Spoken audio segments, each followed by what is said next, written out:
Rusa.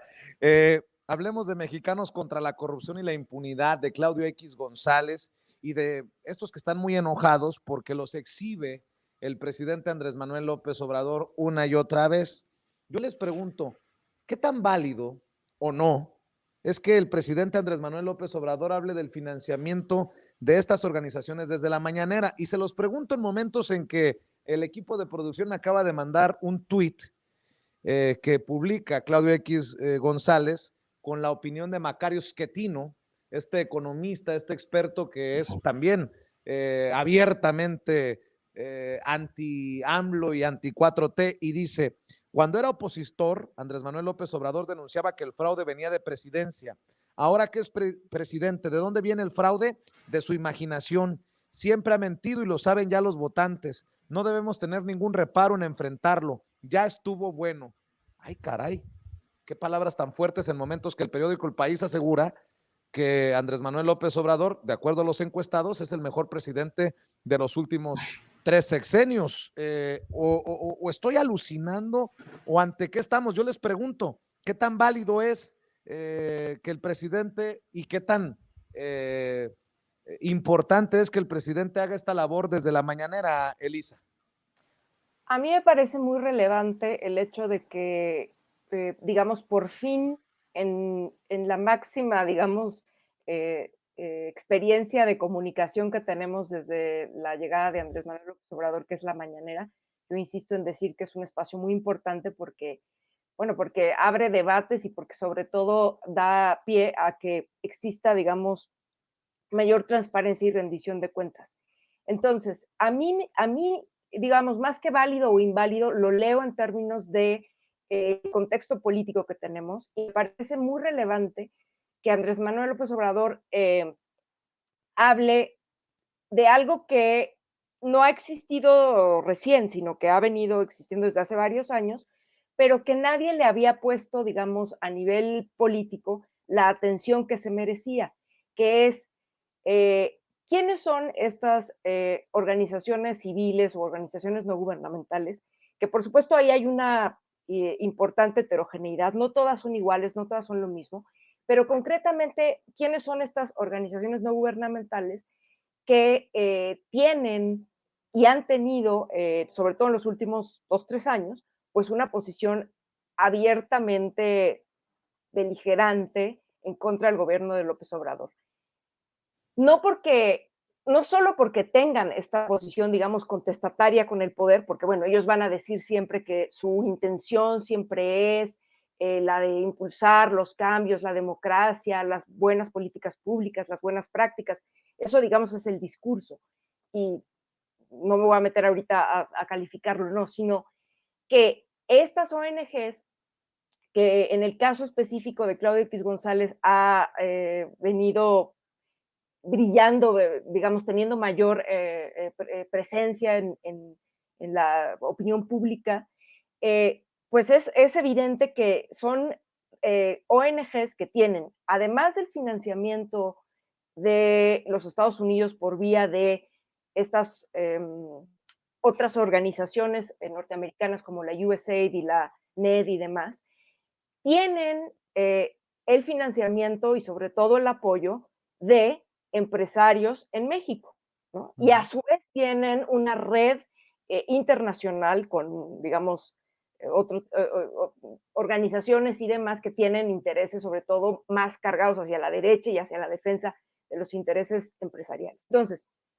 a mí sí me parece relevante que lo haga. Y bueno, eso no cae bien y mucho menos le cae bien a esta gente y esta gente se encarga de decir que claro que es un exceso lo que está haciendo López Obrador, que está atacando, que está casi, bueno, no solo por esto, sino por otras cosas también, teniendo una injerencia o queriendo tener una injerencia en las elecciones y demás. Y bueno, yo lo leo desde otra perspectiva, yo más bien lo veo en la perspectiva de que este es un régimen diferente y el estilo de López Obrador también es diferente. Es un estilo mucho más abierto, es un estilo mucho más confrontativo y es un estilo en donde, al menos además en este momento o en este punto de la coyuntura, estamos en un fuera máscaras. Así lo leo yo, porque estas personas probablemente, y estas organizaciones al principio del régimen de López Obrador, pues estaban un poco más tranquilas, pero ahorita en los últimos tiempos, en los últimos meses, pues están cada vez más descarados. O sea, que Claudio X González, que es un empresario, porque eso es lo que es, ¿no? Que bueno, que se haya vuelto después o haya aparecido como filántropo, como impulsor de estas organizaciones y demás, pero él es hijo de un empresario y por supuesto que tiene intereses y por supuesto que su interés es el de, no es menor, quiero decir, porque además ha tenido el papel, esto es muy, muy importante, muy interesante de ver, de analizar, de, digamos, aglutinar o de ser una figura que aglutine a la oposición partidista que está en la lona, que no tiene figuras, que no tiene discurso, que no tiene ningún tipo de prestigio, sino más bien están muy desprestigiados, así quedaron después del 2018, y que claramente por los partidos mismos, no iban a tener posibilidad alguna de disputarle en estas elecciones intermedias a López Obrador. Pero este personaje se ha encargado de impulsar estas alianzas y demás, que hoy, bueno, las vemos en nombre de Va por México y todo esto. Entonces es claramente evidente que tiene un interés. Y, ¿Y por qué lo digo también? Porque, bueno, hay especialistas que lo han dicho, yo no estoy diciendo nada nuevo, pero los empresarios o la clase empresarial, no solo en México, pero en México me refiero, normalmente no aparecen ellos, no dan la cara para, digamos, hablar de sus intereses, hablar de sus propuestas, opinar públicamente. Siempre lo hacen a partir precisamente de organizaciones, de fundaciones, de escuelas y demás. Entonces, ahora es, no será tal vez la primera vez, pero sí es muy notorio cómo un empresario está tomando la voz, está teniendo este papel. Manuel, no sé tú, pero las mismas reacciones de esos exhibidos por el presidente en las mañaneras, sobre todo, pues nos dejan ver que no solamente les duele, sino que el presidente tiene la razón. Por ejemplo, en el caso de Mexicanos contra la Corrupción y la Impunidad, Mario Amparo Casar, la presidenta, dice que ellos se dedican al periodismo de investigación, pero luego la vemos, lo acabo de presentar hace un rato, haciendo declaraciones en Latinus sobre el voto de castigo contra López Obrador, promoviendo el voto de castigo. Pues, híjole, pues cómo entender esto que seguramente ni ellos se entienden de sí mismos, Manuel. Sí, es que una cosa es una cosa y la otra son otras, ¿no? O sea,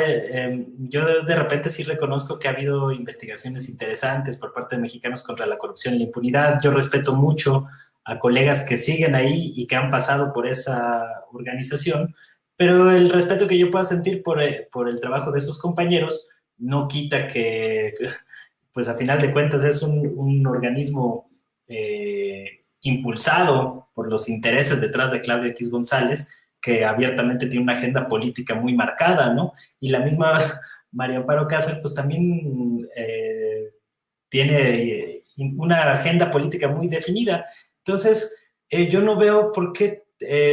siguen con esta necesidad ahora de tratar de desvincularse de los intereses de Claudio X González a Mexicanos contra la Corrupción y la Impunidad, cuando pues es muy forzada y es un poco hasta de risa, ¿no? Ahora que nos vengan a decir que porque se salió Claudio X González de la presidencia oficial en julio de 2020 de la Organización de Mexicanos contra la Corrupción, ya no tiene nada que ver con la coalición electoral PRI-PAN-PRD, pues bueno, es ridículo, ¿no? O sea, no sé quién se puede tragar ese asunto, o quienes dicen ahora, ay, pues USAID y NET son dos ONGs como cualquier otra, como si no hubiera intereses muy marcados por parte de los asuntos geopolíticos a favor de Estados Unidos, ¿no? Y del Departamento de Estado y demás. O sea, este asunto de querer seguir vendiendo o dando a tole con el dedo, pues les funcionó muy bien cuando tenían el control de los medios de comunicación y no existía como esta ventana de las redes sociales, ¿no? Yo me quisiera preguntar cómo seguirían ahorita las cosas y las narrativas si no hubiera espacios como el que tienes ahorita y el que estamos ahorita discutiendo, ¿no? A través de las redes que permitieron abrir una ventana a la discusión pública y romper un poco el cerco mediático que todavía prevalece. A mí de repente me critican cuando hablo del cerco mediático, pero pues bueno, a quienes lo hemos padecido, es más que evidente cómo funciona. Y ahora que comentabas lo del tuit donde Claudia X González refiere a Macario Schettino, yo alguna vez tuve una discusión fuerte con este personaje, con Macario, que me tocó que estuviera de ponente en un diplomado que cursé alguna vez. Y resulta que en aquella ocasión discutimos airadamente porque él llegó al extremo de decir que la Revolución Mexicana, por ejemplo, no existía, que era un invento del PRI para legitimar su poder con este discurso del nacionalismo revolucionario, ¿no? Y yo le decía, oye, Macario, pero pues, ¿no te has dado cuenta que pasó por ahí la reforma agraria? O sea, entonces el reparto de la tierra que vimos y que por ese hecho gran parte de la propiedad de la tierra en México durante mucho tiempo, hasta antes de los gobiernos neoliberales, pues era principalmente ejidal y propiedad de ejidatarios, pues es parte de una alucinación colectiva o cómo funciona este asunto, ¿no? Y pues ahí nos enfrascamos en una discusión, pero para mí es muy representativa de quién es este personaje y a partir de qué coordenadas, a veces delirantes, interpretan la realidad, ¿no? Y así como este personaje cree que la Revolución Mexicana no existió, simplemente, que fue una alucinación colectiva, pues eso es como interpretan la realidad ahora con el cambio de régimen y la Cuarta Transformación, y por eso no entienden qué está sucediendo, y todos se lo tratan de atribuir a que López Obrador logró convencer a un conjunto de resentidos sociales, sin darse cuenta que realmente pues era un proceso social de grandes dimensiones históricas, lo que estaba ocurriendo frente a sus narices, pero el hecho de que viven aislados en sus burbujas de privilegios, pues los hace perder completamente la desconexión con la realidad, con lo que está sucediendo en la calle, y luego se sorprenden de que sus opiniones no coinciden con las encuestas que salen en los mismos medios de comunicación en donde colaboran, ¿no? Entonces esta esquizofrenia de las élites, pues ahorita les está pasando factura. Hablando de medios,